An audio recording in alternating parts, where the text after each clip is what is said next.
الزمان فزرنا. الحمد لله رب العالمين، وصلى الله وسلم وبارك على سيدنا محمد وعلى آله وأصحابه أجمعين، ثم أما بعد. أيها الأحبة في الله، ذكر الله جل وعلا قصة يونس عليه السلام في القرآن، وهذه القصة فيها أن يونس استعجل قبل أن يؤذن له بالهجرة فهاجر، فركب في الفلك وهي السفينة، فلما ركب جاءت تلك العواصف وكادت السفينة أن تغرق، فضربوا السهام القرعة فسقط السهم عليه، سقطت القرعة عليه، أنه الوحيد الذي يرمى من السفينة وكان في صلاته.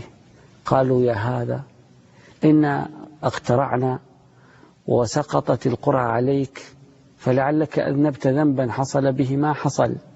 فرموه من السفينة فالتقمه الحوت وهو مليم. ففي ظلمة بطن الحوت وفي ظلمة البحر وفي ظلمة الليل نادى يونس في الظلمات أن لا إله إلا أنت سبحانك إني كنت من الظالمين. فقالت الملائكة: صوت معلوم من مكان غير معلوم.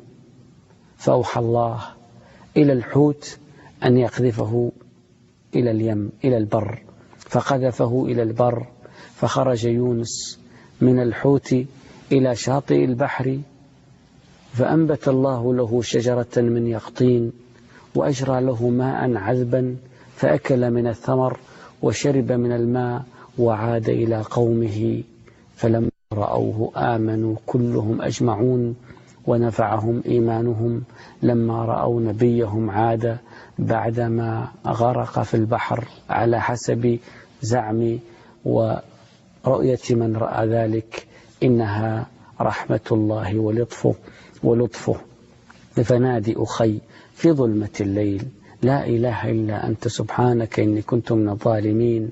واعلم أن هذا الدعاء هو دعاء الكرب، فإذا ادلهمت عليك الأمور وكثرت عليك المشاكل فنادي لا إله إلا أنت سبحانك إني كنت من الظالمين. فالله يحب التوحيد لا إله إلا أنت، ويحب التسبيح سبحانك، ويحب اعتراف العبد بذنبه إني كنت من الظالمين.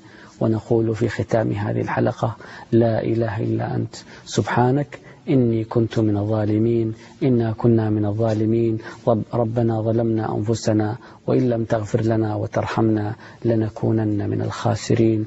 وصلى الله وسلم وبارك على سيدنا محمد. وقد شمس الزمان فزرنا.